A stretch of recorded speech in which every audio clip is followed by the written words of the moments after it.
on obvious and pointless animus. We'll keep taking you through the facts, and the bottom line is together we will figure out who the next leader of this country is, and that is the only way it will happen. Many of the races are close. They have changed on our watch. Stay with CNN.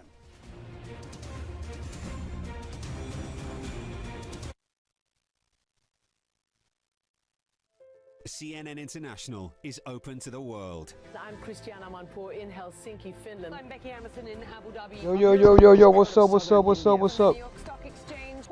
good, Goku? What's good, Mizzy? Hong Kong, London, Damascus, Jerusalem, Moscow. I was watching Pornhub. Where you at? International. What's up, Prophet? What's good, Jago? What's good, Jalen? What's up, One Sub? What's up, Zax? What's up, Ant? What's up, Brinksy? What's up, everybody? What's up, Elite? What's up, Reed? What's up, Cole? What's good, Tiki? What's up, Trippy? What's good, RJ? What's good, 96? What's good, Value? You guys know the vibes, man. We're back. Back with part three debate. I'm about to take my ass to sleep. So, y'all niggas have fun and enjoy the stream. Good night. Mwah. It's like, nah, I'm about to smoke before I go to sleep. But I'm about to go to sleep in like 10 minutes. Rico is out for the night, man. I am out for the night. Imagine right now, it's all on us. We finna smoke this blunt, and then I'm gonna wake up early in the morning, and then my shift in the morning is I'm a reporter in the morning, so I gotta wake up in the morning to report. You know what I'm saying? I gotta be the reporter for you guys. Naughty gang, where you at? Bro, nobody loves me, bro, on YouTube. Yo, RJ, what's good? RJ at my house right now? Bro, beat that nigga up real quick for me, bro. Tell that nigga, bro, that my girl look better, bro. My shift ends at 3 a.m. again? Okay. We go for president? Bro. If I was president, everybody would be high as fuck right now. I'm always first? Oh my god. What's good, Agustin? Watch Biden win while you sleeping? Fuck it. I got the notifications on, bro. Thank you, guys. I want to be high right now. Yo, bro, if I was president, everybody would be fucking high. I will be sending fucking airplanes throughout the whole fucking sky, spraying weed on God. Family and friends, and try The to whole help fucking commitment world. to safe ER care. With 5 locations, I'm gonna grab from my we're mom back on my nearby to OG. treat As long as you're adults and active, kids man. If you're active, anytime. you know, And you all come. of our ERs If you're follow here all the Universal time or Protection stuff like that, Plan then I to can keep give you my and our my team mod. members But safe. From if you're heart not attacks here, to broken bones, don't wait to it's get hard, the care you know? you need. Safe ER care near you. That's Trident. Alright, so I know I have the likes and dislikes not showing because obviously this is a debate, but in reality, how many of you guys actually like the stream? Like, I'm gonna go look right now. Like it says 10 likes. Out of the 18 people that's watching, only 10 people like the stream. I appreciate you guys. For the 10 people that like the stream, you're a real one. If you didn't like the stream and you're still watching, I appreciate you. But for those who dropped that like button, you got some real ones for that one. I don't sit here anymore and be like, yo guys, like the stream up or subscribe. Nah, I stream on Twitch, you feel me? This is just little extra something that I'm gonna start doing, you feel me? Start streaming and start reacting to other streamers and watch stuff like this, the NFL, when like the Super Bowls and like the playoffs and all that stuff. I'm gonna start streaming it. I'm gonna start streaming it myself because I feel like that's what I like to do. You feel me? But yeah. So shout out to those 10 people that hit that like button for me without me having to say anything. You are a real one.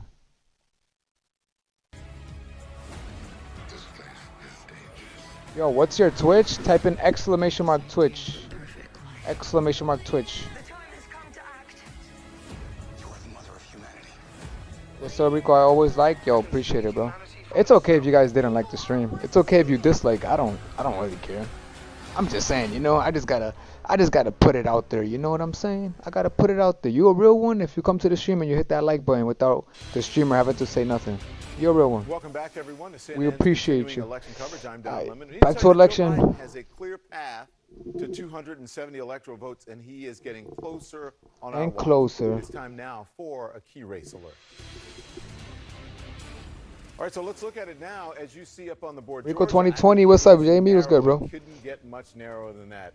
The I'm former Vice finna President smoke, guys, Trump, and I then should I'm gonna say, go to by sleep. 1,700 I will be leaving the votes stream open for only. all my Then mods we that are follow gonna be Nevada here. as well. Keep my chat 11,000 positive. You votes already know separates what's up. Trump from the former Vice Full President. screen? Yes, sir. Pennsylvania, obviously a nail biter there. We're waiting for returns to come in Pennsylvania. 22,000 votes I got you. separates the two men. And then Anything else, Arizona, babe? I mean, bro? 47,000 votes. What All did of Bear these say? at this moment Rico, too when you close gonna to start call. But streaming look the at that hub? Georgia number. I don't know, Look at bro. that Georgia number. 1,700 votes, really. Can you imagine? I clicked the In a like button as race fast that as my is this mom big? slapped me. Oh, Let's talk shit. to someone who knows about that. Is the chair of Georgia's Democratic Party. Her name is Nikema Williams, has been elected to represent as well Georgia's 5th congressional district. That is the seat formerly held by the late civil rights icon, Congressman John Lewis. And Congressman-elect Williams is right here with us now. Congresswoman, thank you so much. Congresswoman-elect, I should say, thank you so much. No, thank you for having me. Congratulations. Happy to talk about Battleground Georgia. Yeah, it is a battleground right now. It's all playing out. Georgia, all eyes on Georgia. This is an incredibly close race. If you look it up, neck and neck, right? If you look at the numbers, how are you feeling about the overall race? I'm feeling good. We've been telling people all along Georgia was a battleground state. We needed the There you go. investments. We've been organizing the infrastructure. Currently was asleep. here, Keep the and chat Georgia positive. voters Don't forget to turned out, and we subscribe. are showing Alright, the guys. country what You already we've know the vibes, known, man. that we're a battleground We state, finna be and the going to path sleep the in White 10 House is minutes. paved right through Let me Georgia. light up. There Let me were a lot of smoke. people who didn't believe. Take my ass to Georgia, sleep. like, Georgia, what do you mean? What's going to A lot happen, of right? people. But you guys did. Yes. You took the 2018 playbook there in Georgia for the governor's race. It's And unfortunate I won't be able to and leave it Stacey full Abrams, and screen. you used that and Because capitalized if I leave on it full made screen, better, I would it's imagine. gonna pause, It is and then incredibly you close. guys won't be A able to lot of watch focus is nothing. on the votes in Clayton County, which is Rico, part would of you the ever go to district that COD? you won. Nah, bro. Do you think Clayton I could don't put like Joe those Biden games. over the top? Those games are not for me. Clayton still has ballots to be counted. We know that we're winning those votes for Joe Biden at like an 80% rate, and those ballots are still coming in. They have stopped counting for the night and will continue in the morning. This is a long process, and I'm not looking for expediency. I'm looking for efficiency. So I'm giving them all the time to take to count the votes. I'm wearing my Voters Decide sweatshirt because the voters have made their voices heard, and their votes deserve to be counted no matter how long it takes. So Clayton County will be back at it in the morning, and we will have more That's the updates. hood. If anything, Atlanta, if any Clayton County, election that's the shows us hood. that every single vote counts. It is this one, Congresswoman-elect. Every vote done. I was literally arrested in the state capitol in 2018 She after the knows. gubernatorial election. She knows that Georgia. Protested She knows that that Georgia every and the vote hood, should be counted. So they're all this going is for Biden. poetic justice. That's a that fact, the bro. district that I now represent, that Congressman John Lewis once represented, is now going to decide the presidency of the United States and actually kick Donald Trump out of the White House. So I'm looking forward to it. Yeah, that was my next question. I'm glad you answered. I didn't even have to ask it. So listen. Oh, damn. He may get the last word here. Damn, they right? going there. Absolutely. I am sure that our ancestors are smiling down on this one. Congressman Lewis would be proud of voters turning out in force. He was a fierce advocate for our right to vote, and he told us that our right to vote was the most powerful nonviolent tool that we had in a democratic society, and we have used it. We have shown up, and we're going to flip this state. Even with all of this, everything that you have said, you representing now John Damn, Lewis, I got some good former fucking weed. district. President And Trump tomorrow I'm gonna is get some more. attacking the democratic process in Georgia, saying that the election apparatus run by Democrats. Yo, what's up, Ivan? It's totally false. All right, The that's it for governor me, and man. Secretary of I'm going to State, sleep. You guys have a good night.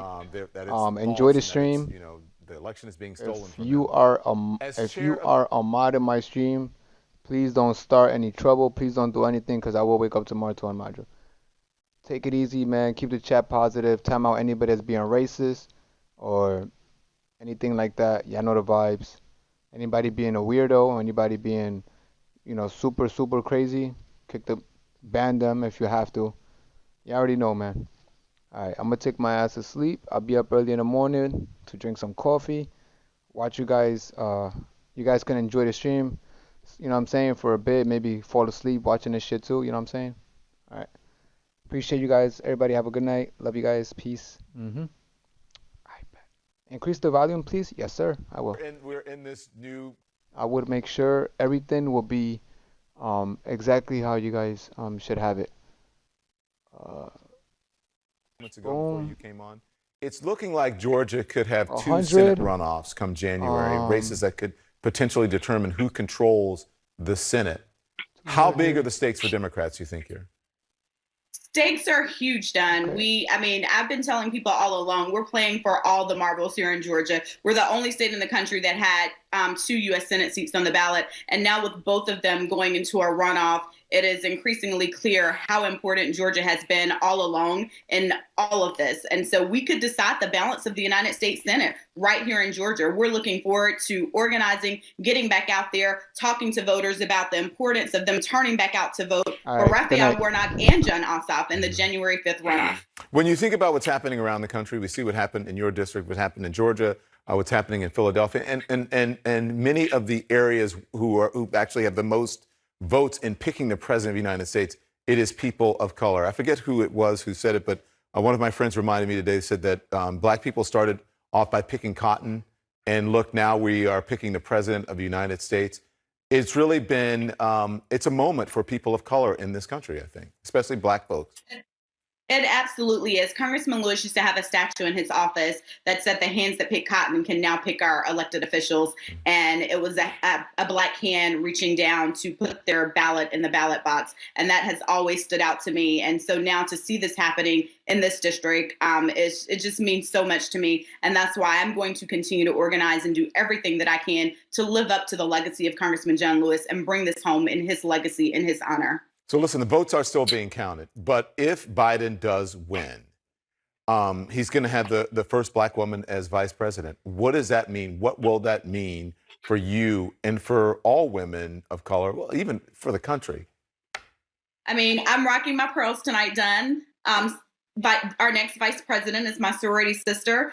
And I'm thrilled and an HBCU graduate, and I'm an HBCU grad. And just thinking about what that means for so many people, representation matters, absolutely. But she is also smart, qualified, and ready to step into this job. And I cannot wait to see what that means for so many other people coming behind her. She is shattering, a glass ceiling like no other, because it's not just for women, but for women of color across this country who have been looking for this glass ceiling to be shattered. So I'm excited, and I cannot wait to bring this home for her right here in Georgia so that we can claim victory and get to work.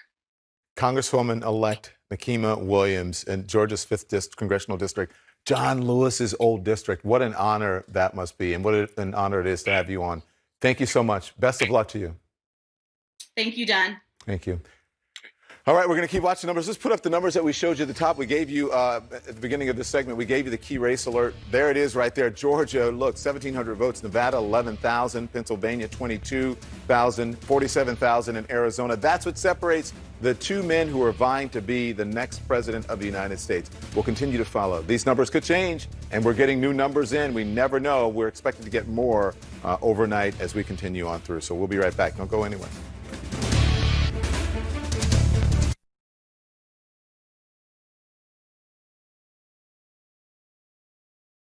A great future awaits us. This place is dangerous. I had this idea of the perfect life. The time has come to act. You are the mother of humanity. I can save humanity from itself. People are worth saving.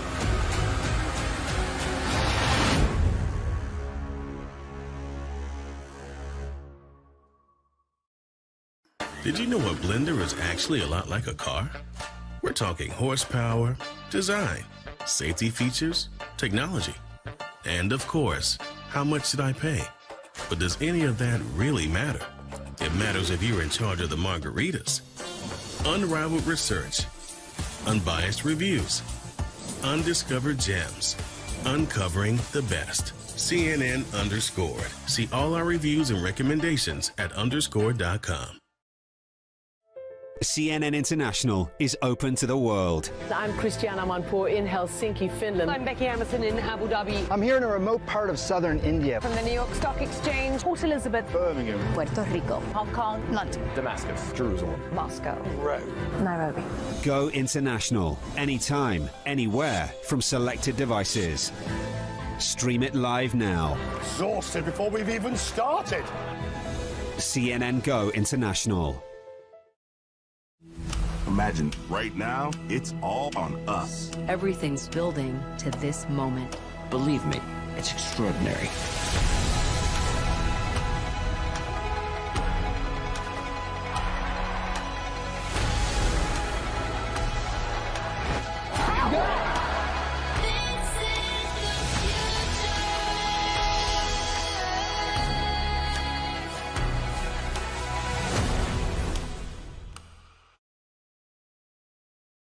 When you've tried everything. I was getting chemical peels, bleaching creams. This is melasma. I'm trying to get rid of it. I've tried everything. Introducing Muesli Face RX, prescription skincare delivered straight to your door. The spot cream is 10 times more potent than over-the-counter and prescription alternatives, so you'll finally see a difference. My skin looks amazing. It's amazing. I'm a loyal customer forever. See for yourself at muesli.com/TV. A great future awaits us. This place is dangerous. I had this idea of the perfect life. The time has come to act. You are the mother of humanity. I can save humanity from itself. People are worth saving. You guys want it? You guys want it on full screen? We have to figure out the best way to get where we want to be. Let's get after it. The death toll's climbing. Cases are still going up. This virus has enormous capabilities of spreading like wildfire. When you see something that you know I'll go is back to wrong, watching you call the stream on my Why didn't phone he call for a little bit. 911? States need help. The federal government's quiet on too much. Black Lives Matter should not be a partisan debate. The virus is a contagious virus. It's getting out of control. Cuomo Prime Time, weeknights at 9 Eastern. A great future awaits us. This place is dangerous. I had this idea of the perfect life. The time has come to act. You are the mother of humanity. I can save humanity from itself. People are worth saving.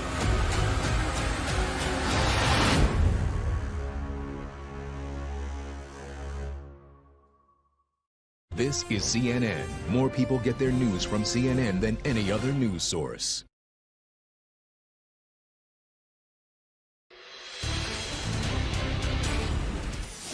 Okay, during the commercial break, Joe Biden picked up thousands of votes in Pennsylvania. Hence, a key race alert. All right, here's what we see.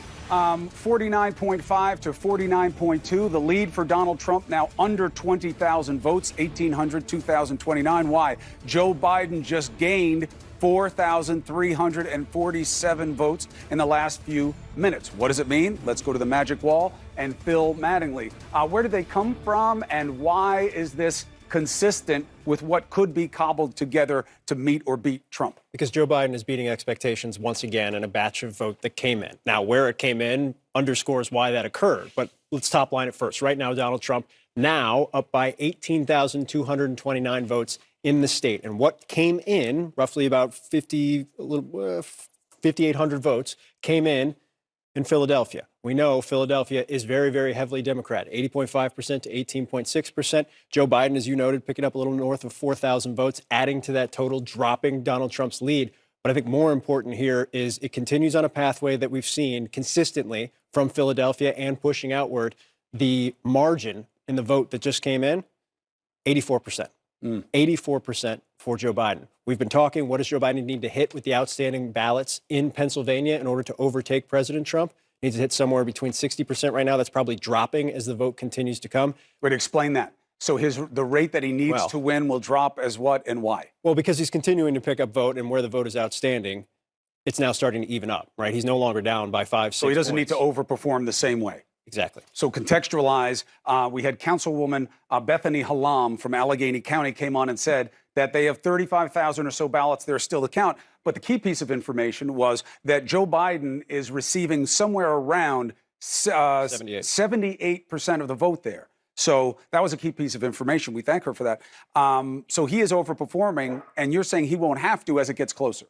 Right. We've been kind of talking pretty consistently over the course of the last day or so that if he sits somewhere between 60 and 62% in terms of the outstanding vote, that he will surpass where President Trump is. We're at the point now, when you look at the outstanding vote and when you look at the margins that Joe Biden has continued to run up with each batch of vote that has dropped in the state of Pennsylvania, and it's dependent, right? If Allegheny's hitting at 78 and Philadelphia's hitting at 86, 87, it depends on where you are. It depends on which county is actually reporting it. What it means is, as we have described over the course of the last 24 hours, the mail-in vote is heavily Democratic. The mail-in vote is more heavily Democratic than even the margins in the most Democratic counties. And so, as we wait for more vote to come in, and there's still 8% outstanding in Philadelphia, that's tens of thousands of votes. There's still 9% outstanding in Delaware County. That's a little bit of a smaller margin, but that's still a pretty big Democratic margin. The bottom line is, Joe Biden doesn't just have a pathway. Joe Biden is on the verge of overtaking, and Joe Biden may overtake by tens of thousands of votes if he stays on the pathway that he's currently on. So we're going to have to keep watching and waiting and seeing as they release the votes after they count them. But right now, if you're the Biden campaign, not just now, they've been looking at this way for 24 hours. They feel very good about where Pennsylvania is. The usual problem that you'll find as someone who is on the surge is that you're running out of votes. You may not have enough. You'll have to win so much of what is left, it's just not going to make sense. That happens a lot in terms of projecting races. That's not the issue here. There are over 150,000 votes still to count in areas where Joe Biden has been overperforming. So he can. The question is, can he keep up the right rate? That goes to not just enthusiasm for Biden, but to how much of that vote is mail-in vote that was spurred by Democrat call. We'll see. We'll see. Now, some context on what wasn't a surprise, but was completely shocking and totally devastating for where we are right now in a moment of national celebration of the kind of turnout we've never seen in a presidential election before, is this current president who wants you to give him a second term, and his pitch to you today was everything that happened in this election so far that isn't good for me is a fraud. What does that mean in the state of the race, and how do we contextualize it in terms of other things we've seen in our political history? Let's bring in Carl Bernstein right now, okay? Obviously, legendary journalist, mentor as well. No, let's bring in Carl Bernstein. I'll tell you why. I don't want to toss the sound. We played it for you the first time it happened. It is without basis. It is completely fallacious. It was filled with lies, and they are intentional. I'm not going to play it for you again. But trust me, that's what it was. That's what everybody's saying it was, if they are being honest. And that's our problem, Carl. There are actually, this is my surprise, not that Donald Trump lied about the integrity of the election. He's done it before in 2016. He lied, put a commission together. They lied. They found nothing. They had to disband it. He said he was going to lie about this one. He lied. What I'm shocked by, Carl, and I want your take, so many Republicans who I thought would take this as a clarion call to consciousness stood up and said, no, I'm with him. There's some tricky stuff. Well, they have been craven, his Republican enablers, throughout his presidency. They have enabled him to do his authoritarian, illegal, unconstitutional business through his whole presidency. And at the same time, and I've spent a lot of time talking to people on the Hill, Republicans, chiefs of staff, some of the senators. There are easily 15 to 20 members, Republican members of the Senate, who absolutely despise Donald Trump and the way he's treated them. They're not loyal to him in any personal sense. And a good number of them were very pleased to see that he is going to lose this election. And as long as the Republicans hold the Senate, it's okay with them to see him go. And now the question is whether a group of them, and there are 6, 8, 10 of them, that are talking among themselves about going down to the White House at a certain point, or going to the country if this president continues to try and undermine and demean the democratic processes of our basic electoral system. There is talk about stopping him and not allowing him to undermine this system. But remember, he has said all through the campaign that he was going to do exactly what we are seeing to undermine the very electoral process, the most basic aspect of our democracy, so he could hold on to office, down to illegally using the Postal Service to try and not deliver ballots, as it were, through his Postmaster General of the United States. Do you believe that there is anywhere near the kind of resolve it would take to stand up to this president among their ranks? Because you look at Graham, pretty outspoken. He came out and basically, even though he's a practitioner of the law himself, came out and backed this baseless idea from the president. McConnell, nothing. Cruz, nothing. You have the 2024 hopefuls basically came out and kind of snuggled up against Trump. I haven't heard anybody come out and be full-throated and saying, whoa, this is wrong. Even Romney gave more of a general prescription about a democracy. You're supposed to count the votes and trust the process, but not nailing Trump for saying something that is demonstrably ugly. They're not going to be very loud about this until the president continues to use this terrible, terrible language and intent to undermine the system. But I think we can absolutely be certain that they know that the future of the Republican Party is at stake if they go along for too long undermining the very system. They know that Trump is not going to prevail, except they're also aware of a strategy that Trump has to actually try and throw this election into the House of Representatives by tying up the Electoral College, by challenging Electoral College electors and throwing a monkey wrench into that process, perhaps keeping the Electoral College from meeting. And if by some chance Trump were successful in eluding the Electoral College and throwing it into the House, that would be a 26 to 20. Each state has one vote for the president if it comes to that. And it would be a 26-23 majority by the Republicans. So there's a lot at play here. And at the same time, there is real abhorrence about what this president is saying among some of the Republican senators. That's right. It's not just about. They've been craven throughout. Right. It's not just about his lying anymore. It's about them motivating a malignant purpose because he's not going to do all that by himself. And that's what we have to watch. We have something else happening on our watch, Carl. Stand by. We have a new development in Georgia. Phil, what just happened? Take a look at the top line. Now down to 1,267. And why? Well, one of the biggest outstanding vote counties that we've been paying attention to that is most important to Joe Biden, one over here. It's Clayton County, sixth largest county in the state, about 3% of the population. Just got another batch of vote in, a couple hundred more votes for Joe Biden. I think you're going to see this progressively throughout the night. Depends on the county. Some of the counties have stopped counting for the time being.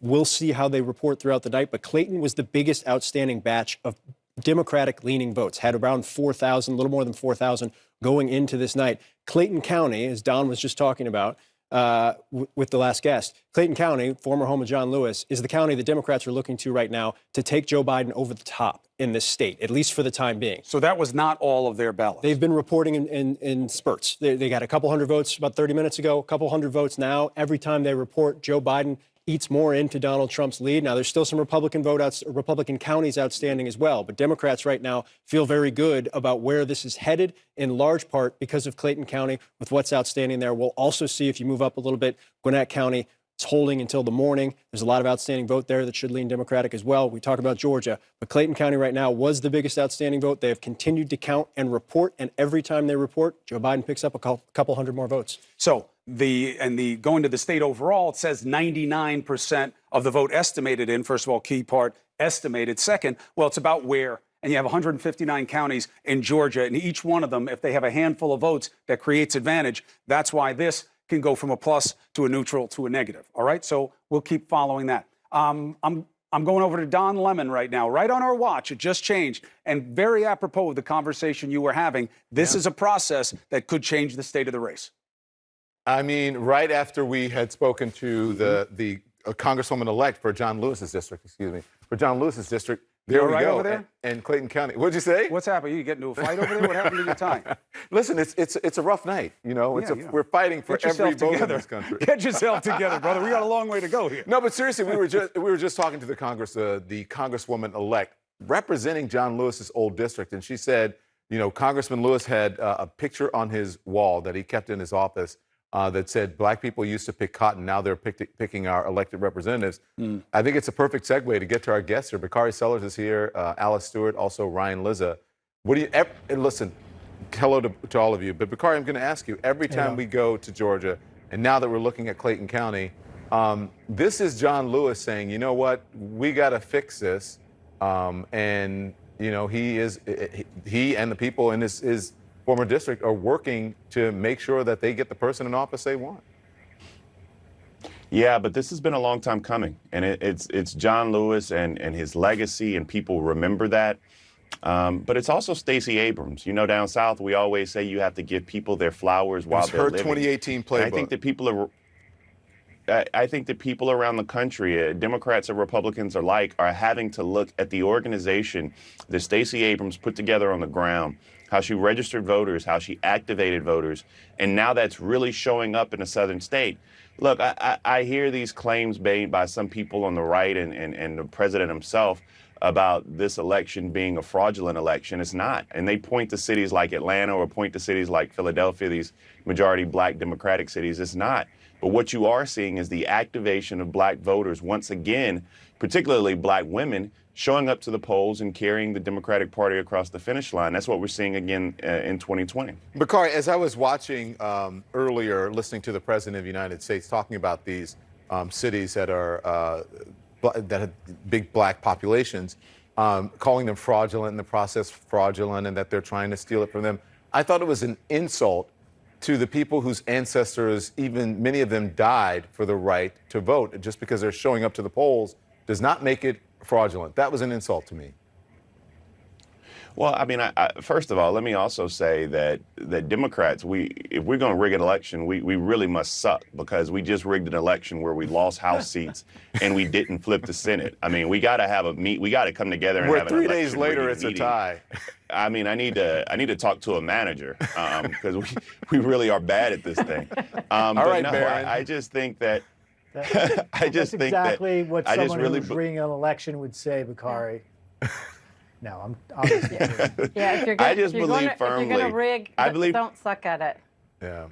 Quickly, Bakari, I'm going to get to you. That's right. I just firmly believe, though, this is my only point is I firmly believe that when this is done, it's a lot of these organizations, Black Voters Matter, LaTosha Brown, Cliff Albright, it's unique ways that we're penetrating these voting bases. It's not just Stacey Abrams and her hard work, but also ad messages like take your booty to the polls.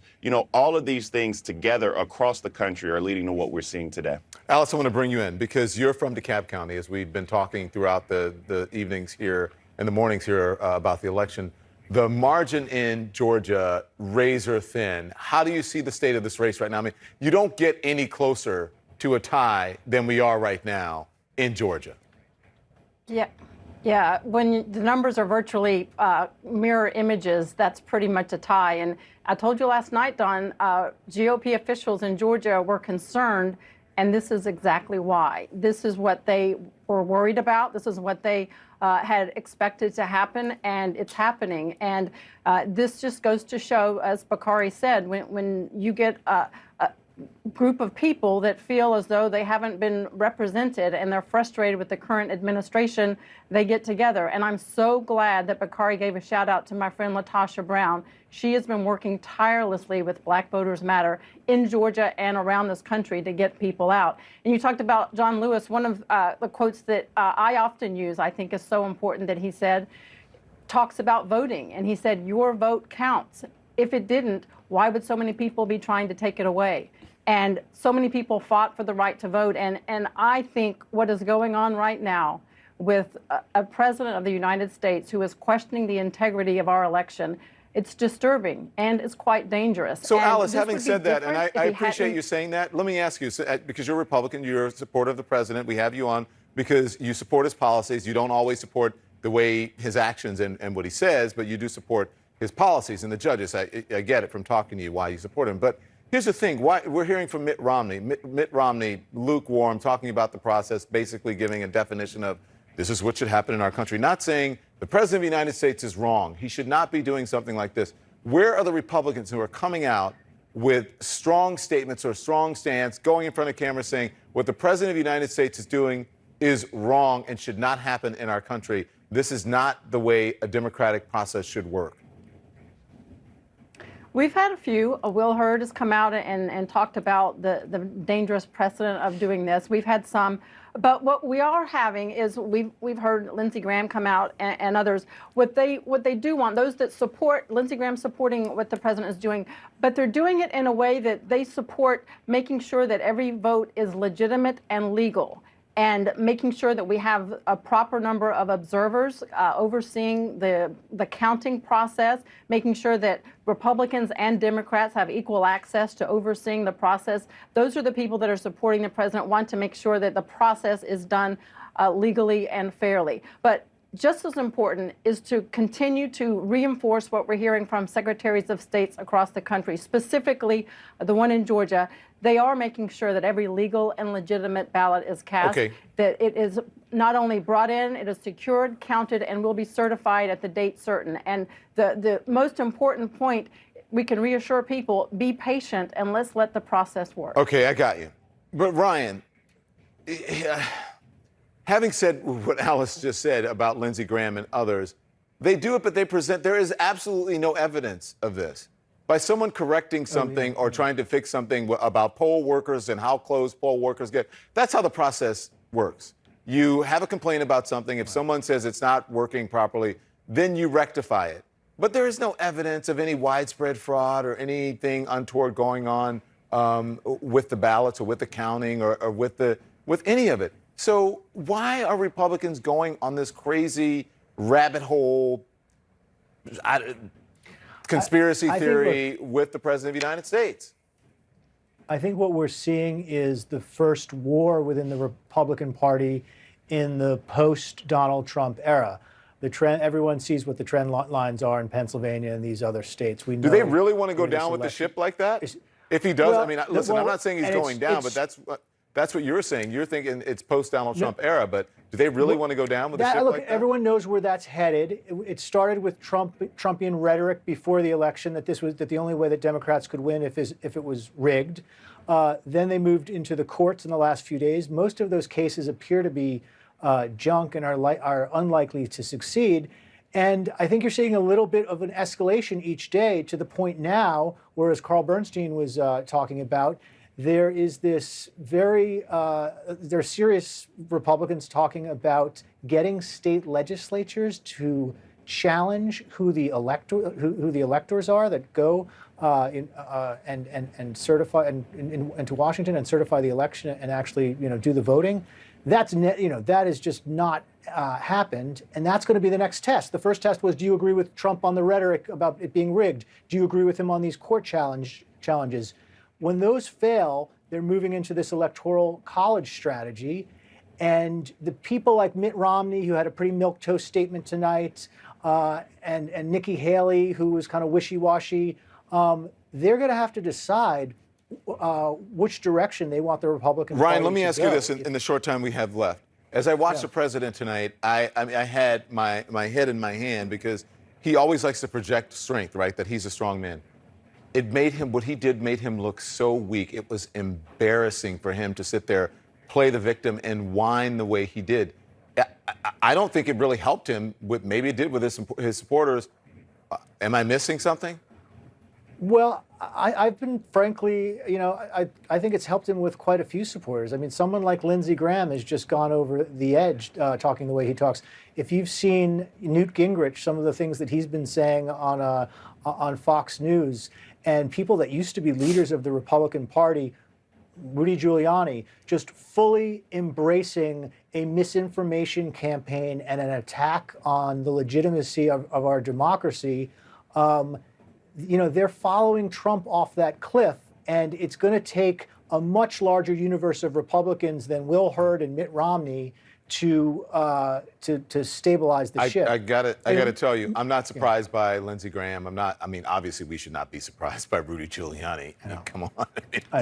This is Twilight Zone territory. These are people who are some of the most respected people in the Republican Party not that long ago, and they're now spouting complete misinformation and attacking the legitimacy of our election. Those days are gone. Those days are gone, and we'll see how they try to make a comeback or whatever, or gain some sort of credibility if this does indeed end the way that we think.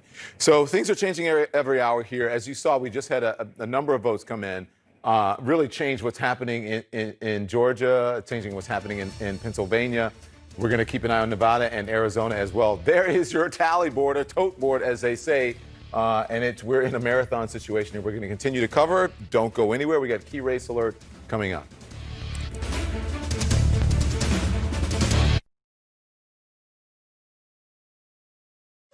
future awaits us.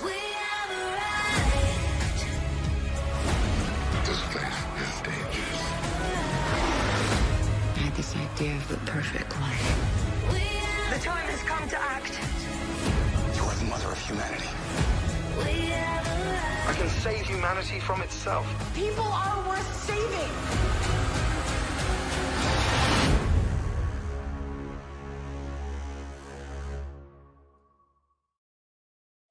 CNN International is open to the world. I'm Christiana Manpour in Helsinki, Finland. I'm Becky Emerson in Abu Dhabi. I'm here in a remote part of southern India. From the New York Stock Exchange, Port Elizabeth, Birmingham, Puerto Rico, Hong Kong, London, Damascus, Jerusalem, Moscow, Rome, Nairobi. Go international, anytime, anywhere from selected devices. Stream it live now. Exhausted before we've even started. CNN Go International. Imagine right now, it's all on us. Everything's building to this moment. Believe me, it's extraordinary.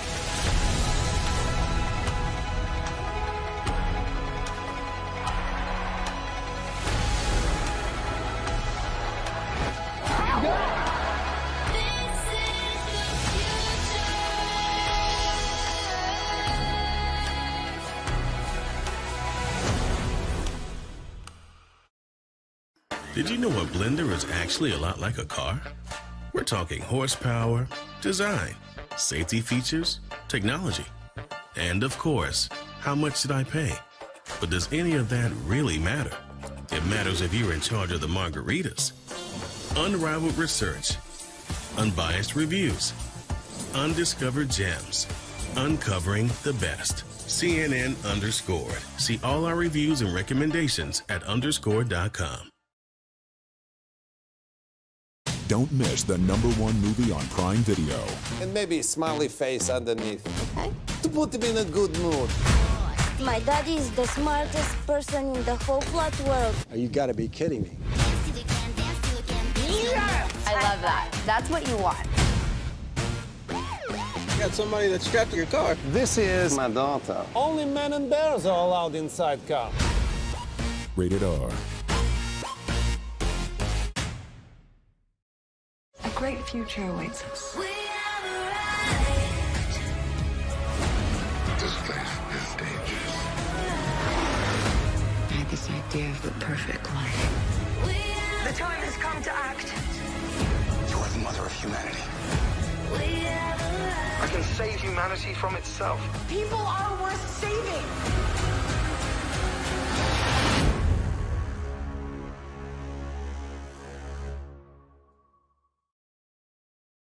We have to figure out the best way to get where we want to be. Let's get after it. The death toll's climbing. Cases are still going up. This virus has enormous capabilities of spreading like wildfire.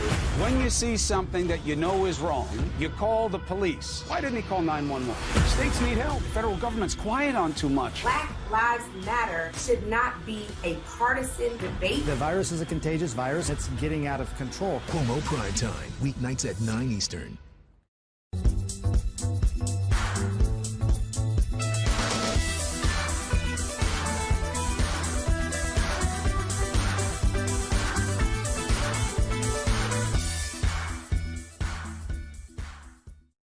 This is CNN. More people get their news from CNN than any other news source.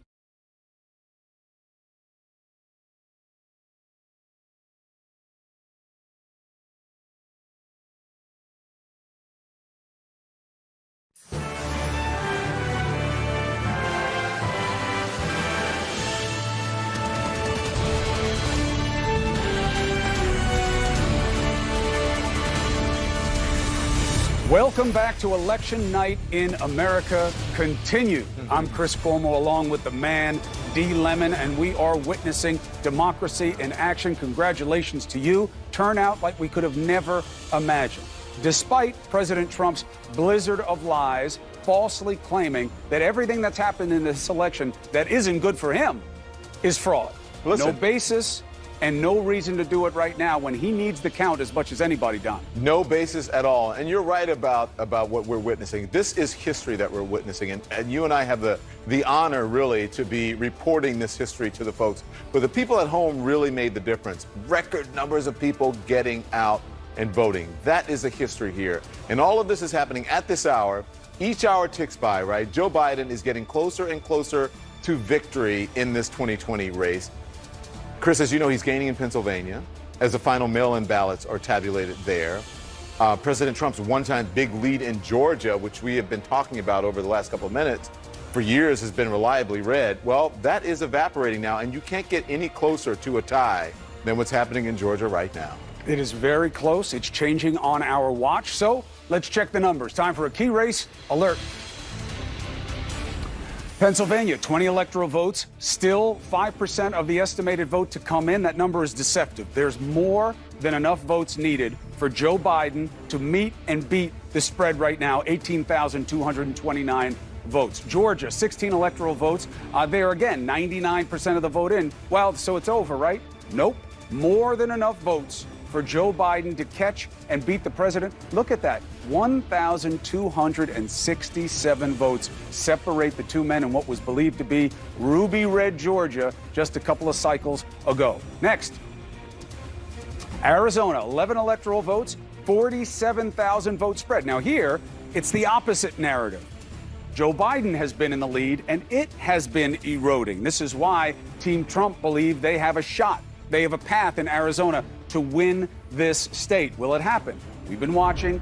10% of the vote to come in. That's a lot. It's all about Maricopa County. We'll take you through it at the big wall, but it's one to watch, and it's changed on our watch. Nevada, 6 electoral votes. Still a ton of votes to come in. They've been quiet. It's been seeping out a little bit today, as promised by the Secretary of State. Not as much as we expected. That's okay. Get it right. It doesn't have to be fast. 11,000 votes is the spread. Joe Biden gained a few there. A vulnerable lead. Very important state for Donald Trump. We'll keep an eye on it. Now, all this talk about how it looks like Biden's going to get there. It looks like he's going to. Let's put that back on the Biden campaign and see how they see where we are in the race right now. Let's go to Jason Carroll. He has news for us from the Biden camp in Wilmington. How you doing, Jason?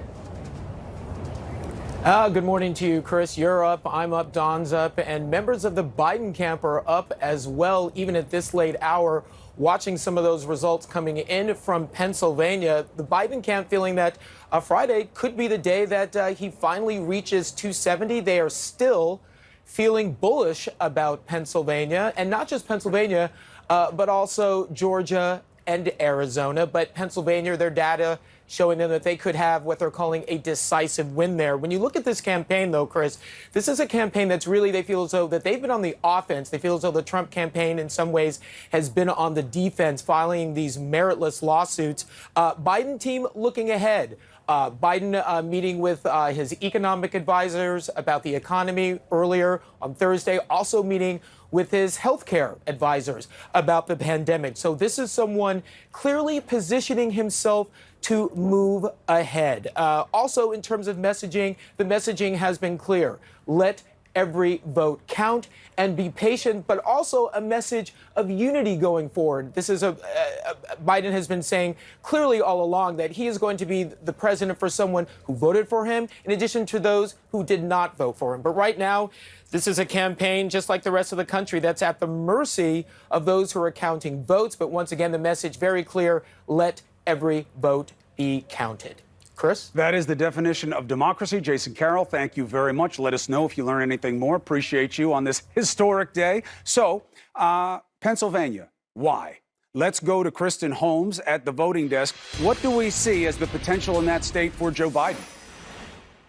Well, Chris, there's a reason that the Biden campaign is feeling bullish, like you just heard Jason say, when it comes to Pennsylvania. And much of it is about those absentee ballots. We have seen absentee ballots come in huge margins for former Vice President Joe Biden. As we know, they are counted after the in-person day of vote. So they're still coming in, and they're coming in big numbers. So here's what's left. 163,501 absentee ballots left to be counted. Now, remember, you just talked about this margin of 18,000. So this is huge. And when we're seeing these absentee ballots come in, they are coming in at more than 70% in the favor of Joe Biden. So that looks good for him. Now let's talk about key Democratic counties. One of them, of course, Philadelphia. We've been watching this painstakingly every single night from 2 a.m., however long we're on air, and they're almost done. They've counted 305,000 plus ballots. They have less than 60,000 left. Again, 60,000, much bigger than that 18,000 margin, vote margin here that we're seeing between the two candidates. And in Philadelphia, huge margins of these mail-in ballots are coming in for Vice President Biden. Okay, now, what else is left in Philadelphia? We have provisional ballots. That is where you described this last night really well. It doesn't mean anything about the kind of ballot. What it means is that someone came in, they couldn't quite confirm them, maybe they didn't have their ID, they have to double check everything. Those are probably going to come into play in some way just because of the tight margin that we're seeing. Damaged ballots. That means basically these have to be gone through by hand. A team of people have to look through them, figure out exactly what's going on and if they can be scanned. Okay, Allegheny. We've been talking a lot about this. 36,000 ballots left to count. And that includes 29,000 that, because of a court order, can't be counted until 5 p.m. on Friday. But at this point, with the Biden campaign, what officials are telling me there, what Democratic officials are telling me in the state, they don't think that they're going to need this before they call Pennsylvania. They think they're actually going to get past Donald Trump's number before these even come into play. And then we have the provisional ballots here, too. So that's another 10 to 15,000 ballots. And then they have 7,000 damaged ballots. And again, a big team goes through all of these to see what counts, what doesn't, what matches, what doesn't, et cetera. So this is why you're seeing Biden campaign officials feeling very bullish about Pennsylvania. This margin and these huge numbers of outstanding ballots, absentee ballots that have been coming in even higher in percentage for Biden than they thought, Chris. Right, and we had Councilwoman Bethany Hallam from Allegheny County, obviously in Pennsylvania. She was on, gave us a key piece of information that Biden has been winning 78% of the votes in most of their batches, which is much higher than the metric we were using, which I think, Phil, was like 62%, was we were saying the target. So he's overperforming the overperform status. So we'll see how that holds up. Thank you very much, my friend. Appreciate it. We'll be back to you at the voting desk in a little bit. Kristen, thank you. So, Phil, you following all the numbers, obviously. Yeah. There are more than enough votes for Biden to meet or beat Trump. But let's go through, but Trump's winning votes too. Trump will overperform in some areas also, even though he has been on average underperforming with late breaking or mail-in ballots or absentee ballots.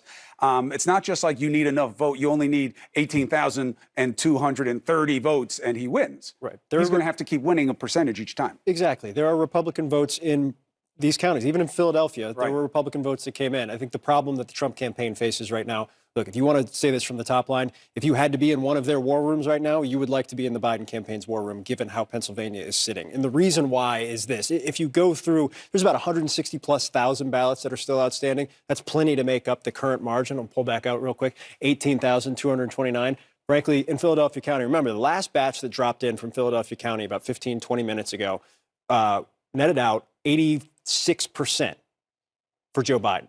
86%. Now, that's Philadelphia. This is the strongest Democratic county they have. That was the expectation going in.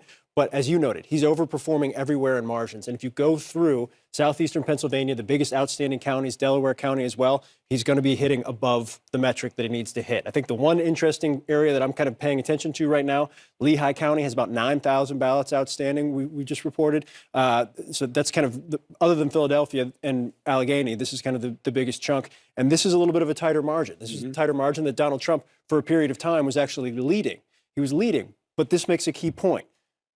He was leading in this county, and then they started counting their vote by mail. And this is something we've seen. I've made this point a couple times. I think it's really important to understand. Even in the red counties, margins have been dropping steadily over the course of the last 24 hours because even in the strongest red counties, Democrats have votes, Democrats are mailing in, Democrats are winning the mail-in vote in those counties, even if they're losing the counties on net. And so Lehigh County with about 9,000 votes outstanding right now, not a huge margin, but Joe Biden will overperform. He's been overperforming even in counties with tighter margins. Context, and then a question for you about a potential eventuality for the president. The context is that, well, this suspicion about the early ballots, well, why this time? We've never seen pandemic. The only thing that's overperforming more than Biden in Pennsylvania is COVID.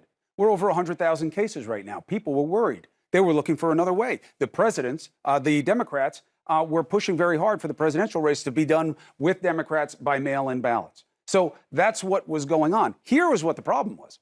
Pennsylvania and a lot of other states didn't give the money or the staffing or the consideration to how to count those ballots before the election. Florida did. Some other states had their game together, but most didn't. So they had to count them after. If you need a fix for what you see as a problem right now, which I don't, I see it more situational, do it right. Count them before. So we don't even have this problem going into it. That's the fix. We'll see if anything happens. Now the question, why is there no chance that in Pennsylvania, Trump can go Arizona, which is where he starts to overperform? Because Maricopa County is the big ticket there in Arizona. It's blue right now, but he's overperforming there. Why is there no chance that he overperforms in any of the blue places and disrupts the progress? Yeah, so it's trend lines and it's the type of vote that's coming in.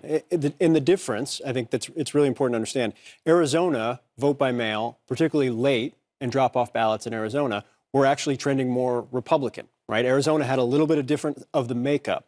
Not every state matches with one another, and Pennsylvania doesn't match how Arizona was. And so Maricopa is also formerly a Republican stronghold. There's more Republican vote there. So you match the fact that in Maricopa, I think right now Joe Biden's at about 52-47, somewhere around there. And, the outstanding vote here is, 80 to 18, with Joe Biden hitting between 84 and 88% of thresholds every time he comes in. So you look at the outstanding vote. You look at where it's located. You look at batch after batch after batch how it comes in. We're not operating blind anymore. We know what's outstanding, we know where it's outstanding, and we know the outstanding vote that has come in prior to it has consistently hit the same margins. The idea that there's going to be some anomaly, possible, but at this point in time, given the amount of absentee we've seen, given the fact that we've seen the same margins hit almost every single time, underscored by, as you laid out quite well, the fact that Democrats voted by mail in huge margins in Pennsylvania, Republicans voted in person in very large margins in Pennsylvania, it is just the reality of this moment. Composition of the ballots, the composition of the votes, that as they're being counted and being reported, there's not a lot of space for anomalies because the consistency, we've seen it, we've been doing this now for 3 days. Right. We've been doing this for 3 days, and we were at the wall with Wisconsin and Michigan as you saw it hit. And you could look, and all of a sudden, started counting vote by mail, and Biden started going like this, and Trump started going like that. Same type of formulation here, same type of construct here, and the same exact end game is starting to play out. And right now, 18,229 is not enough for President Trump, given what's outstanding in Democratic strongholds. The big question is, in Lehigh County or someplace where he's got a little bit more strength, is that where something comes in to try and stop the bleeding? And when you're dealing with Philadelphia or Delaware County, down in southeast Pennsylvania strongholds, and then as you were talking with the councilwoman, Joe Biden's hitting 78%. Right. In Allegheny, you've got problems if you're the Trump campaign. Right. I mean, and that's why remember, we always say, oh, wow, it's all red. Land doesn't vote. And the populations in all these places are very small. If you look at a population map on the basis of population and not land, it goes from red in all these center states to little red dots and big blue metro areas. All right. So Pennsylvania, state of play. What does the president have to win? Georgia has to. And on that point, we've got a great guest right now to discuss. Let's bring in Shauna Dozier, Elections Director for the Clayton County Board of Elections and Registration. Thank you so much for joining us at such a hectic time. Thank you for having me. I'm going to hold off the question that nobody in your position likes, which is about timing, for last, although I just gave it away. What can you tell us about the state of play of how much more you have to do, how it's going, and what are you seeing in breakdown of Trump to Biden? Well, I am happy to announce that we're down to 3,500 absentee ballots to count out of 30,000 absentee ballots that we had accepted. Okay, how many of the amount, except the 3,500, have already been reported? Is it all out there already? Well, we just did an update around 1:27 a.m. To show our updated count. Okay. And so that's the most recent count that we've updated. All right, thank you. And when do you expect, and again, we know it's a hard job. You have to get it right. We appreciate what you're doing so much. You guys are the angels among us and such a cause for celebration for us in our democracy. You're doing the job right. Big turnout. Nobody expected it like this.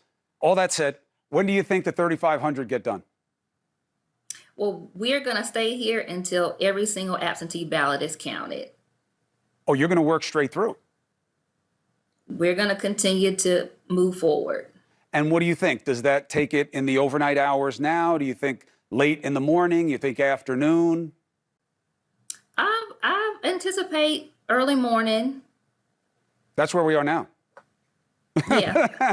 So a little bit later in the morning than right now, but not too long from later now. In the morning. We're doing our best to just make sure that we get every vote counted, Yes. and whatever it takes to get that done, we're gonna do it. We're committed. But you're thinking hours, not big blocks of time from now. Yes. All right. I appreciate it. I don't mean to push, but you know what I mean. You know, we want you to do it right, but every little bit of information helps. Is there anything that you want the audience to know about what's going on? Any problems that you've had with the job? Any challenges that were unforeseen? We just ask for the community just to be patient as we undergo this process. We're excited about the amount of absentee ballots we've received. In 2016, which is the last lock election, we received 3,178 absentee ballots. And at this time, we're hitting 30,000. And so we just ask for patience. Just one more quick thing, and thank you very much, Director. What are you seeing coming out in the most recent batches of returns in terms of what the percentage that Biden is getting on those votes? Well, as of 127, which is the last time we provided an update, it was at 84%. 84%. All right. Thank you very, very much. Good luck going forward. Thank you. So 3,500 more votes. They were seeing 84% in the last batch. How does that size up with what he needs, and how is that an anomaly? You know, is 84%? No, that's pretty consistent with what he's been hitting in Clayton up to this point. And again, Clayton, you look at the margins. You might even, I think there was a batch that was actually above that over the course. Time for the four-letter word, you know, math. Yeah. So if he wins 80% of 3,500, that is like 2,000. So I'm waiting for somebody to give my ear.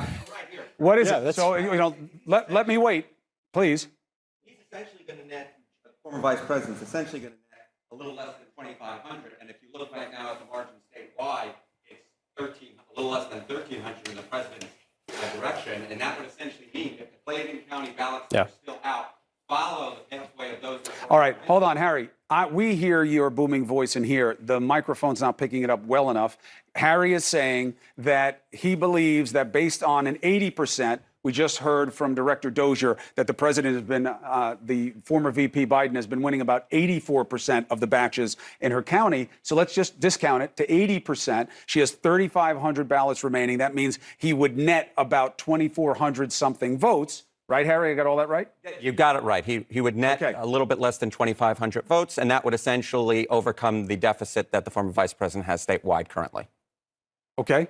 And then what happened? The question then becomes, well, can it switch back? Is that enough? What does he have to make as a threshold here? 0.5% to get beyond the automatic recount? No, it's recount by request, but you have to have a margin in Georgia, I think, of 0.5 or 1 percentage point. Which is it? Right. This would still be within. Or less. We would still so he has be to within clear the recount that margin. for it to be on request. Based on what's outstanding and where things are headed right now, it's a pretty safe assumption. I think both campaigns would tell you this is going to a recount. They're pretty certain about that. But you talk about who will be ahead when they go into that recount if Joe Biden overtakes based on Clayton. What's left outstanding? I think if you're a Republican right now, you're looking right here. You're looking at Forsyth County. This is the most outstanding vote for Republicans right now. Again, the big question is vote by mail. You know, the woman we just spoke to made an excellent point. In 2016, they had 3,000 absentee ballots. This year, they had 30,000. Those are coming in 80 to 84% Biden. Now, that's a Democratic county. But the point is, vote by mail, as we've seen in state after state after state after state, went huge in a place where it was very minimal prior to now. And so I think the big question is, as we saw play out in Pennsylvania and Wisconsin and Michigan, is Forsyth County. This is a decent margin for President Trump right now. Decent margin, not as good as it was in 2016. Flip back to 2016, did better. But is the outstanding vote going to lock in with this margin and give him an opportunity to cut into whatever Joe Biden picks up from Clayton? Or is it going to be more made up of Democrats who decided to mail in? So there is Republican counties with vote outstanding. Not a tremendous amount. Forsyth is by far the biggest. I think Lawrence County is as well. But Clayton was pretty much the biggest outstanding. And Gwinnett will report tomorrow morning as well, which is Democratic as well. Right now, Biden has more outstanding vote in Democratic counties than Republicans have, but we'll have to see how it makes up. All right, so then this is really about managing expectations. You have the horse race, who's going to win? But then it's not over, right? And that's not even because of the ugly suggestions by the president today. And I'm not trying to be insulting. The insult was to you. You were insulted. I was insulted. The process was insulted because he has no proof of his suggestions. Now, that said, if Biden meets and beats the president but doesn't clear the 0.5 percentage threshold, then a candidate can request a recount in Georgia. The recount request comes 2 days after certification. Certification is November 21st. So plenty of time between them then and when inauguration would be in January. But so it's not until November 21st. Then you ask for a recount. Then my question is, to the control room and to you and to Harry, do you get an automatic recount of every county, or do you have to request specific counties? My assumption would be so there's no automatic recount. Keep going. You can request one that we have after certification if the margin is less than 0.5, but a recount of what? Of the entire state? Or do you have to make a case about a select county? Is there a vetting of what you want recounted? Or we don't know? We don't know. Well, you know what? We do have our CNN legal analyst, maybe he knows. Ask Rich Hassan. If we get an answer, I'll give it to you. But it's going to wind up being a relevant question. Can I add one more thing? Please. We're looking, obviously, at the outstanding vote right now. Yes. Factor in provisionals and military ballots as well. But do you get past the 0.5? I don't think. I don't know. I'm not going to say what I think. Right, because if you what don't, I can say. then recount is an so option. there's two things. One, Harry, I want to know what you think about provisionals and what's outstanding right now. Awfully quiet, Harry.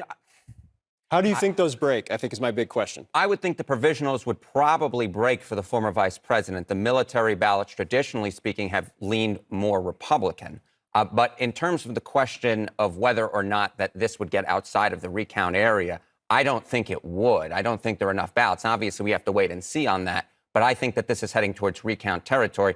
Obviously, though, if Pennsylvania goes the way that it's looking like it's going now, this would be more of an academic argument than anything else. Well, however, two things. One, Pennsylvania has a recount rule as well, which I think is also a 0.5 margin, and then it's automatic there. So you could be in a similar situation there, right? I mean, we don't have any reason to believe that even if Biden were to meet and exceed where the president is, that he can beat 0.5, can he? Yeah, he can. All right, good. It's good to know. And Might why not, but the vote is, if enough vote comes in at the levels that it's been coming in, there's a possibility he exceeds it. It's possible, but we don't know. Very, very relevant, though. And provisional ballots, Harry, and then please make your point. Why do you assume provisional ballots would go a certain way when they are just a function of unknowns? You know, I don't see your name in the book. It doesn't match the address or whatever the reason is, and they give you a provisional, which is a maybe. Maybe this will count. Traditionally, they have gone more Democratic. It's folks who might be moving around, younger folks, groups that tend to lean more Democratic. The other thing, of course, I would note in terms of a recount is just because you can request one and you can count all the ballots again, that doesn't mean it would necessarily change the result. Oftentimes, only when you're within, say, a few hundred ballots or a few thousand ballots would it change results. So in Georgia, it could, you know, if we get down to a few hundred ballots. But in Pennsylvania, I would be much more doubtful in that, given the way that the vote has been trending in that state. Appreciated. Excellent. And thank you. Let's take a quick break. When we come back, things are moving on our watch. Stay with CNN.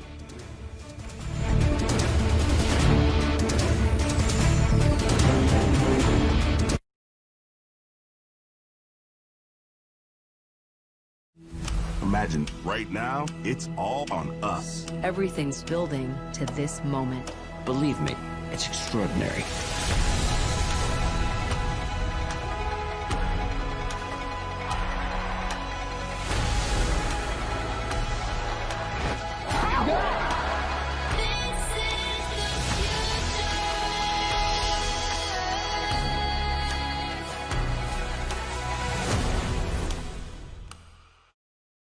Did you know a blender is actually a lot like a car? We're talking horsepower, design, safety features, technology, and of course, how much did I pay? But does any of that really matter? It matters if you're in charge of the margaritas. Unrivaled research, unbiased reviews, undiscovered gems, uncovering the best. CNN Underscored. See all our reviews and recommendations at underscore.com. A great future awaits us. This place is dangerous. I had this idea of the perfect life. The time has come to act. You are the mother of humanity. I can save humanity from itself. People are worth saving.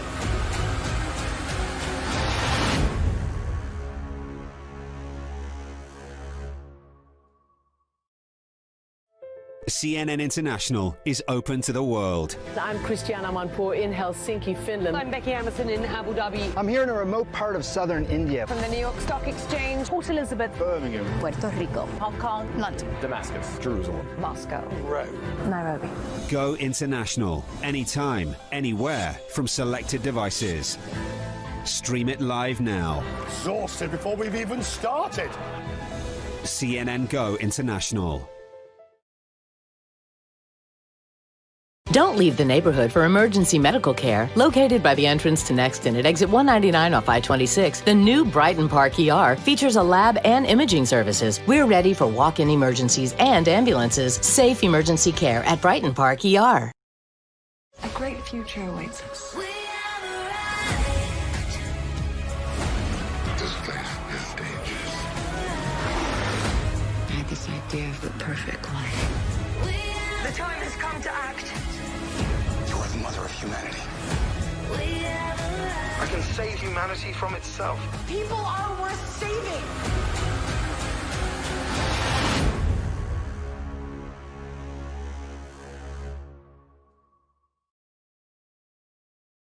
We have to figure out the best way to get where we want to be. Let's get after it. The death toll is climbing. Cases are still going up. This virus has enormous capabilities of spreading like wildfire. When you see something that you know is wrong, you call the police. Why didn't he call 911? States need help. The federal government's quiet on too much. Black Lives Matter should not be a partisan debate. The virus is a contagious virus. It's getting out of control. Cuomo Prime Time, weeknights at 9 Eastern. Let's get after it. Cases are still going up. This virus has enormous capabilities. The federal government's quiet on too much. Black lives do matter. Too many people are getting the infection. Cuomo Prime Time, weeknights at 9 Eastern.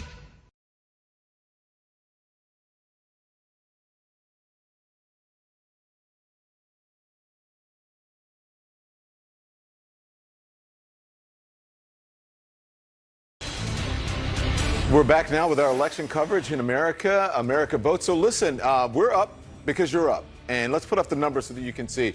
We are still getting numbers in. We just got in some from Pennsylvania. We got some in Georgia. And man, things are getting tighter. Look at Georgia, 1,200 votes separating the two men. 11,000 in Nevada. Pennsylvania, 18,000.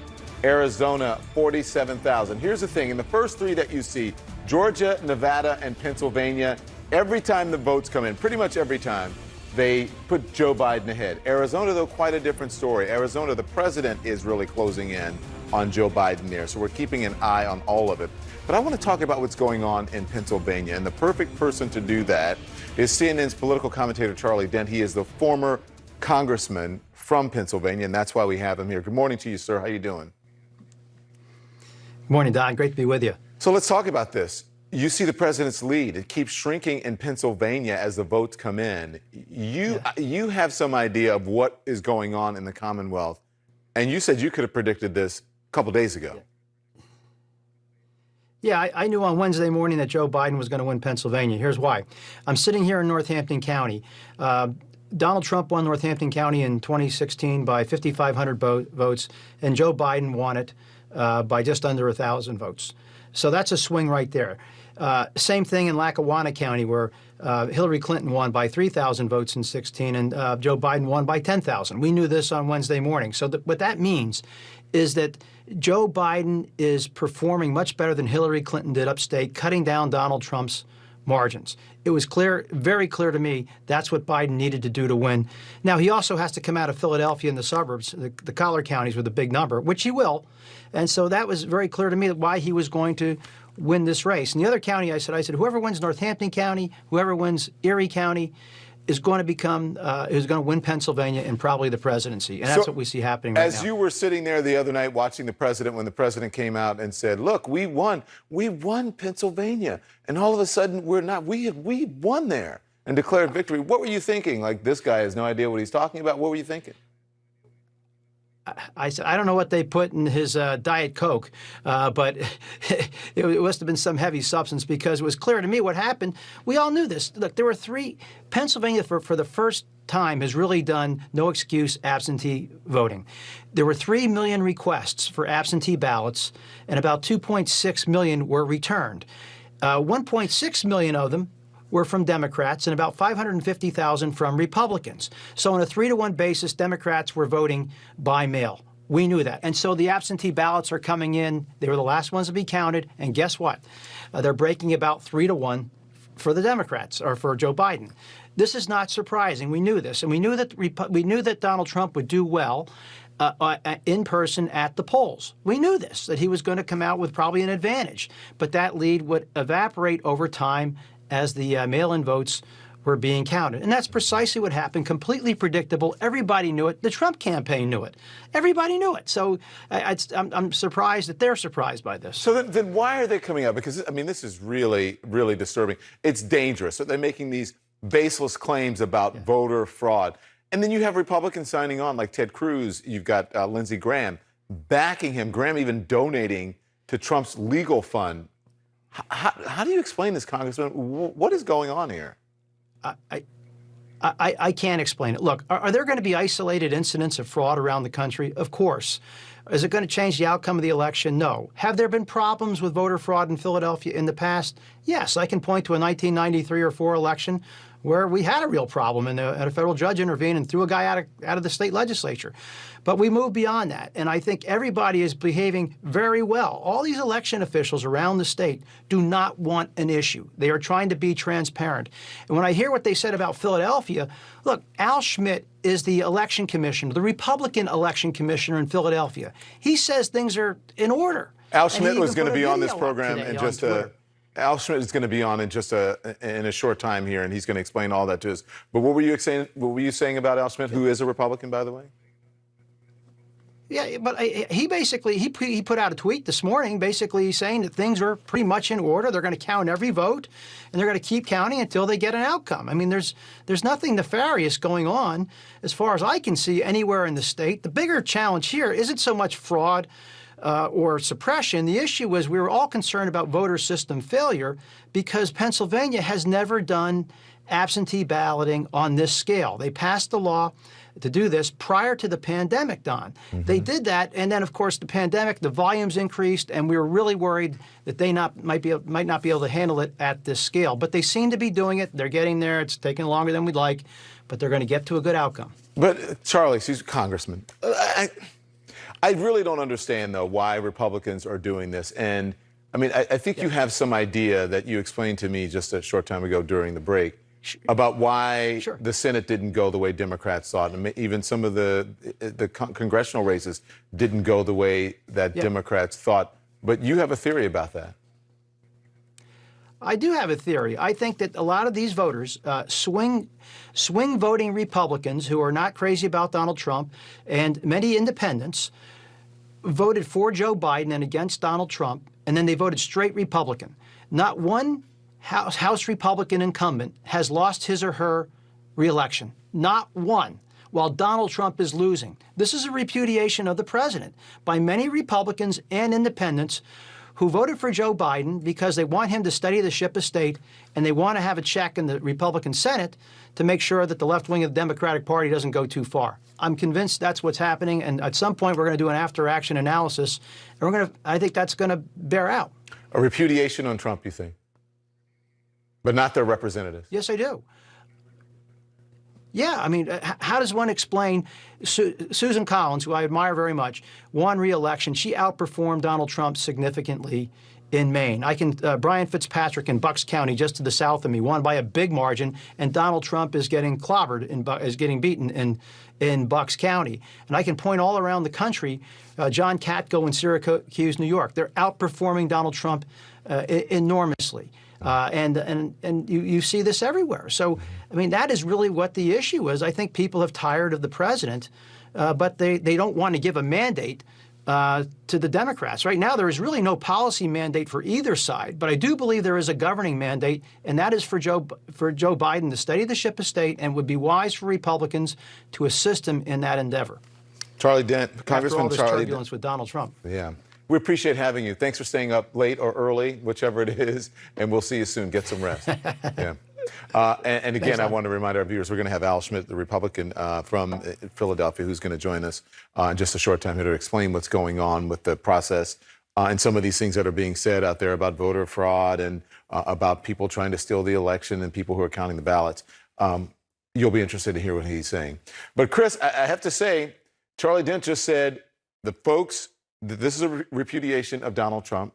That the voters wanted a check on, they wanted Joe Biden. They were sick of Donald Trump's antics, but they wanted a check on Joe Biden in office. So they voted for Joe Biden, but they didn't change their representatives. So that could turn out to be a good thing for the country. We'll have to wait and see, even if Joe Biden goes into the White House. We still have a long ways to go here. I mean, look, it's an argument. You couldn't blame people if that's what they were doing. You got to hedge your bets these days. You know, the political culture is one of opposition more than it is one of compromise and progress. So you'd think maybe you got a better chance if you have them both in there, because then one side's just going to railroad it all through and the other side's going to be on the hate parade. But do we know that that's what's going on? This is a very provocative topic. We don't know, but I got to tell you something, though. I'm really jealous of you because you get to talk to you get to talk to Nia Malika Henderson. Well, I'll tell you what, they call her the gift on this set here, Nia Malika Henderson, although she was just gratuitously savaging me for no reason. But we'll leave the conversation. Well, that's why I'm jealous, because she's right. She's right. Continue on. But that's neither here nor there. Carry on, Nia. We do have Nia Malika Henderson and Harry Enten and Mark Preston. All right, so let's chew on this idea a little bit, that what we're seeing is a repudiation of Trump. Well, the 73 million plus people, I know that's a preliminary number, that voted for Biden, that's why I call it a whooping. Because nobody's ever had that many people come out to vote against them. Right. Fair. But his 69 plus million is the second most votes we've ever had. And what does that tell us then? How much of a repudiation of Trump is this if he got that many votes? Yeah, I mean, I think it's not as big of a repudiation as Democrats wanted it to be, kind of a blue wave that, was in the Senate and also in the House, a repudiation of Trump and Trumpism and all the Republicans that have supported him and cheerleaded for him over these last years. But it does seem like the sort of embrace of Biden, these millions of voters who showed up, is about sort of a return to normalcy, a return to calm. And I think Harry made this point before, which is that a lot of people hated Donald Trump. They hated the way he made them feel with these tweets and, criticizing people and sort of the race baiting and just all of the chaos that we've seen over these last 5 years. And so you have in Joe Biden somebody who is kind of a standard issue politician, the kind of person we grew up with, who's just sort of a normal kind of middle manager kind of person. And we'll see. And one of the things that I think is interesting in the data, too, is the people who voted for Donald Trump weren't really that anti-Biden. They were really pro-Trump. And so maybe that'll be a good thing, that there isn't a lot of animus among Trump supporters for Joe Biden. They're all interesting points. Now, Harry, scratching at that a little bit more, you brought up that this president, though an incumbent, is running behind the congressional candidates when he should be even or ahead, and they should be in his wake. That's right. How do you explain it? I would just have to say that there was a sliver of the electorate right now nationally. Now, granted, the House vote seems to be running a little bit behind the presidential vote, but right now nationally, Joe Biden's leading by 3 points. House Democratic candidates are leading by just 1 point. So that's a 2-point swing. You might say to yourself, oh, that's small. That's not very much of anything. But look at the margins in these important states right now. If you had a 2-point swing towards Donald Trump, we'd be talking a very different game in a state like Pennsylvania, in a state like Arizona, in a state like Georgia. It could have made the difference that there was this small sliver of the electorate that was perfectly fine with the Republican brand, but wasn't fine with the Donald Trump plan, Donald Trump, say, personality, you might say, and therefore might have made the difference in this election. Your take? Well, I was going to say, these margins are really going to have great influence on what happens in a couple months. Like, we're going to go into a new year with a new president with a new Congress and with Republicans having an incredible amount of power, assuming that they control and hold on to the Senate. Looks like they will. We'll see what happens in Georgia. But we're going to see a divided government, and we're not going to see very much done. Be interesting to see who gets the fault for that, because the midterms are coming up very quickly after that, and we'll. I know, I understand that. Oh my God! Well, we could also talk about 2024, and quite frankly, like that day began today when we saw Donald J. Trump Jr. go after all the other potential 2024s because they weren't defending his father. So look, it is on right now. But I do think that folks who think after this election that we're going to get back to normal is that I think we are headed for a whole lot of mess. I think our political system as we know it, the political parties as we know it, are going to be totally disassembled. In some ways, they're going to be burned down from the inside. And if Donald Trump doesn't leave, the Republican Party, then that party is going to take on his image and is going to grow that way.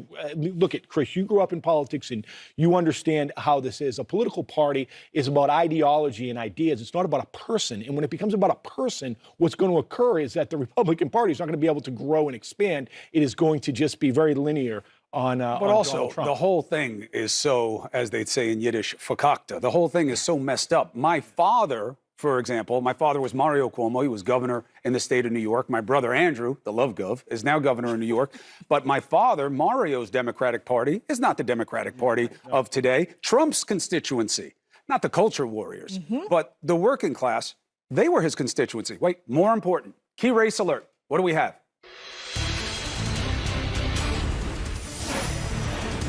All right, in Georgia, the spread is now 665 votes.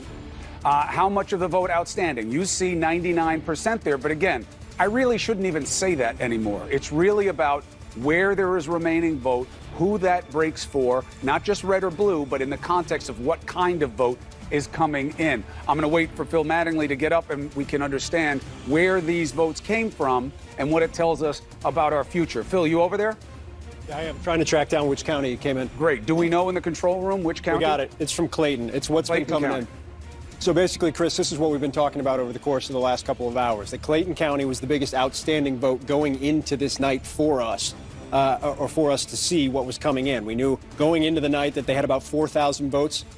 We spoke to an official there who said they were down to 3,500. They've been reporting in batches over the course of the last couple hours. 120 votes here, a couple thousand votes here. This is a county that is leaning heavily Democratic, and when the batches were coming in, they were coming in 84, 85, 86% Biden. Still more coming in. We expect a little bit more out of Clayton County. But as you see, the drop took another 600 votes off on net.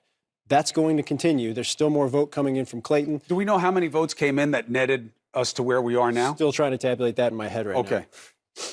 Give me a couple. Well, yeah, and in the control room, let us know. Because first of all, so it looks like about 2,000 right now. So about 2,000 votes, so they could still have 1,000, 1,500 left based on the calculation that Ms. Dozier gave us.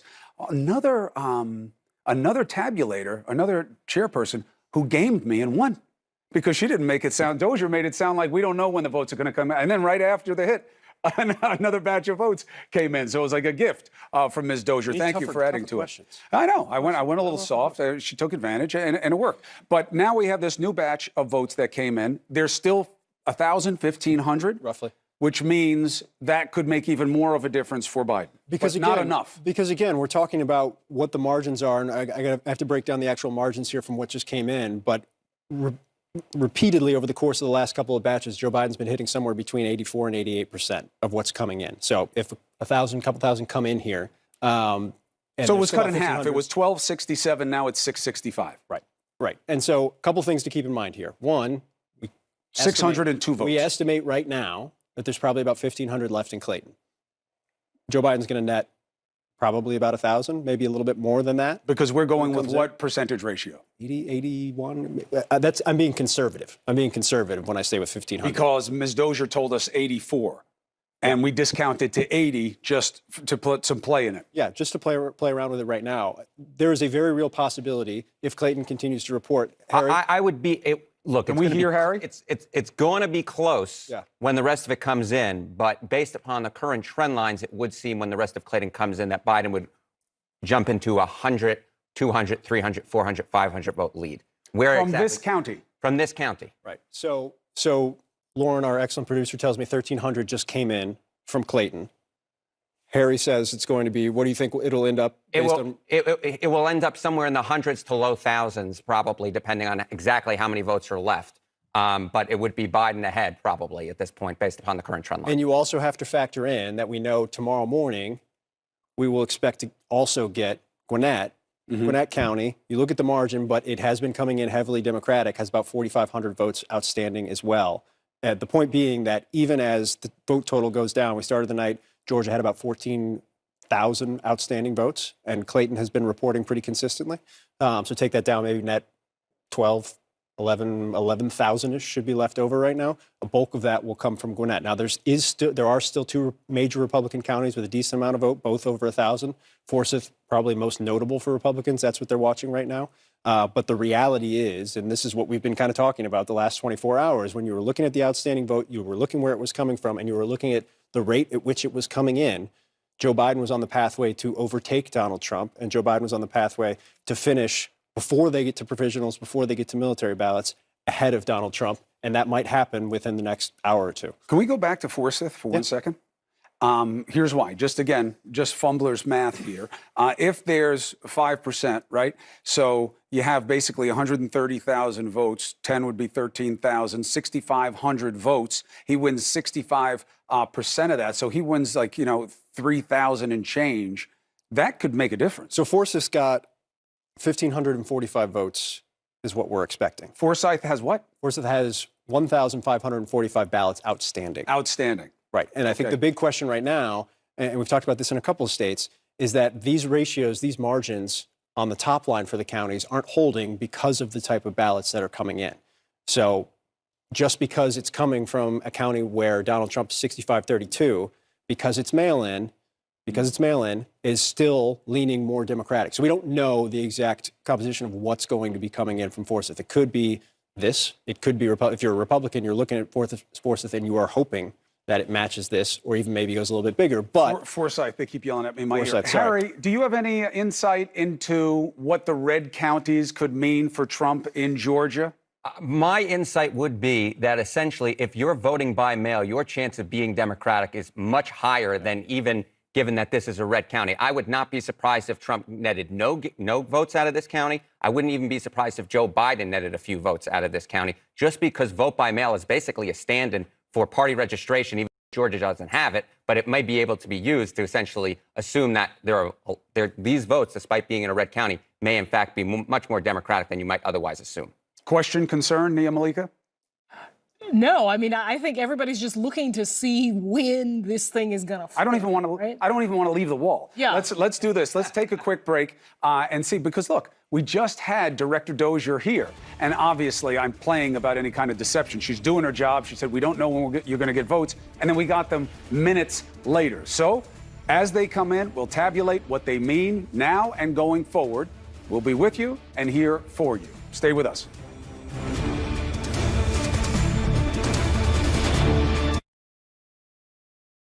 A great future awaits us. This place is dangerous. I had this idea of the perfect life. The time has come to act. You are the mother of humanity. I can save humanity from itself. People are worth saving.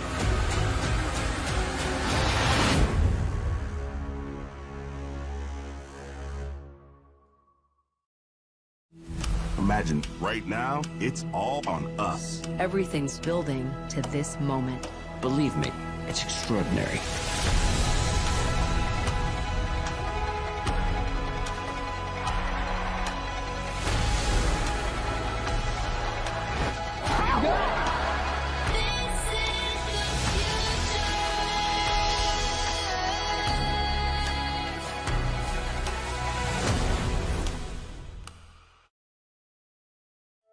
CNN International is open to the world. I'm Christiana Manpour in Helsinki, Finland. I'm Becky Emerson in Abu Dhabi. I'm here in a remote part of southern India. From the New York Stock Exchange, Port Elizabeth, Birmingham, Puerto Rico, Hong Kong, London, Damascus, Jerusalem, Moscow, Rome, Nairobi.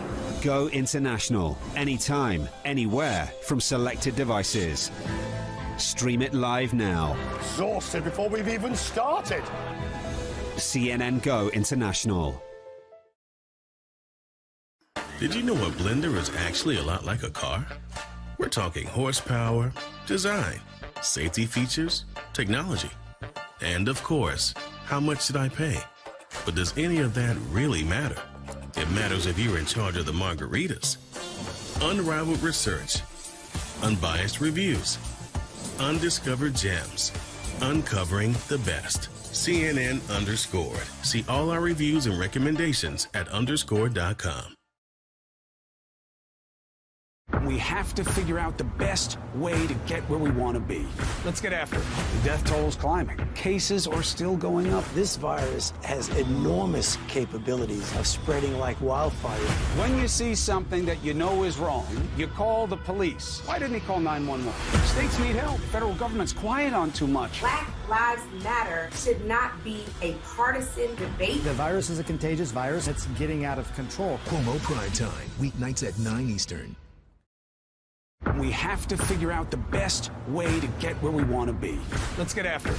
The death toll's climbing. Cases are still going up. This virus has enormous capabilities of spreading like wildfire. When you see something that you know is wrong, you call the police. Why didn't he call 911?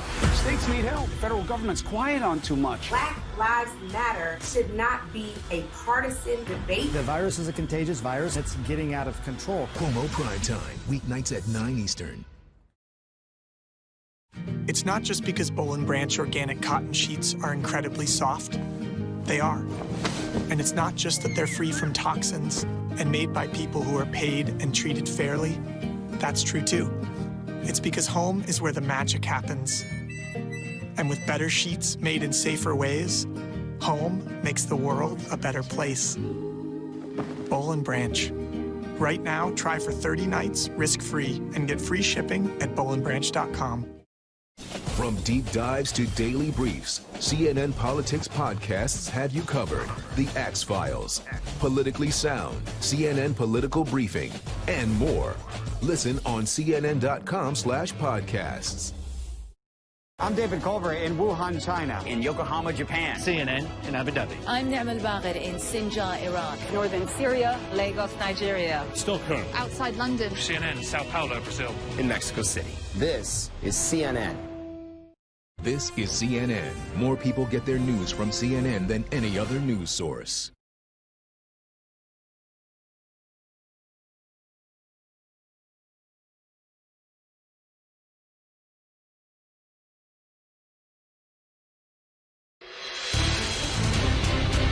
A quick key race alert here. Georgia, another shift. You know, this time yesterday, 23,000 votes was the margin. Now, just 665 votes. It keeps changing in real time, and we'll keep following. You know, Public Enemy said, it's not what you think, it's what you follow. And let me tell you, if you follow this election, overnight, everybody's working to get it done the right way. This is a cause for celebration. We'll see what happens next.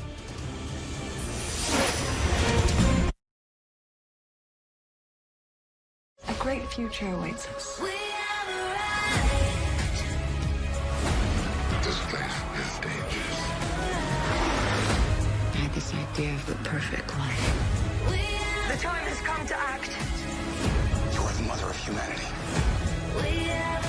I can save humanity from itself. People are worth saving.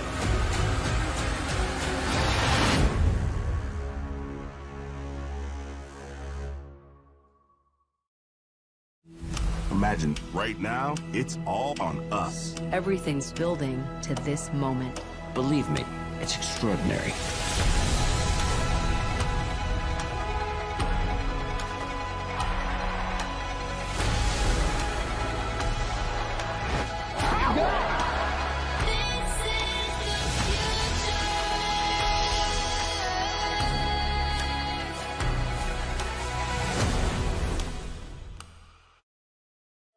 CNN International is open to the world. I'm Christiana Manpour in Helsinki, Finland. I'm Becky Emerson in Abu Dhabi. I'm here in a remote part of southern India. From the New York Stock Exchange, Port Elizabeth, Birmingham, Puerto Rico, Hong Kong, London, Damascus, Jerusalem, Moscow, Rome, Nairobi. Go international, anytime, anywhere from selected devices. Stream it live now. Exhausted before we've even started. CNN Go International. Did you know a blender is actually a lot like a car?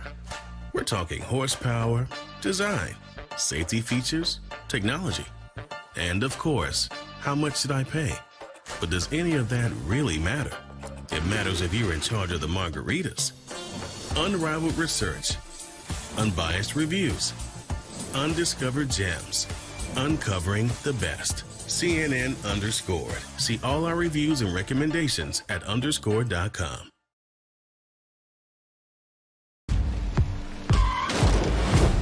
Hello, Alex. Who are you? British Secret Intelligence. There's something we'd like you to do for us. Point blank. The only people that can get in are troubled teenagers. I know Krav Maga. I know shooting people in the head. Gonna have to think like an agent. Improvise.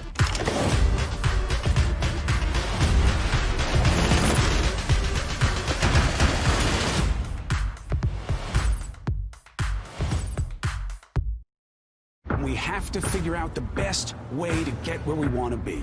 Let's get after it. The death toll is climbing. Cases are still going up. This virus has enormous capabilities of spreading like wildfire. When you see something that you know is wrong, you call the police. Why didn't he call 911? States need help. The federal government's quiet on too much. Black Lives Matter should not be a partisan debate. The virus is a contagious virus. It's getting out of control. Cuomo Prime Time, weeknights at 9 Eastern. A great future awaits us. This place is dangerous. I had this idea of the perfect life. The time has come to act. You are the mother of humanity. I can save humanity from itself. People are worth saving.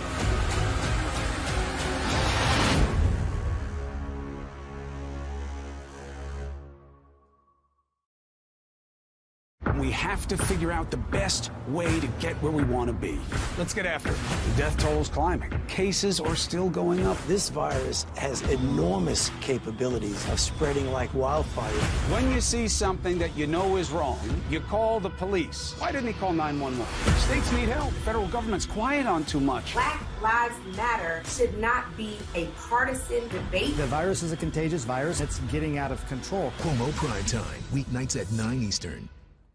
This is CNN. More people get their news from CNN than any other news source.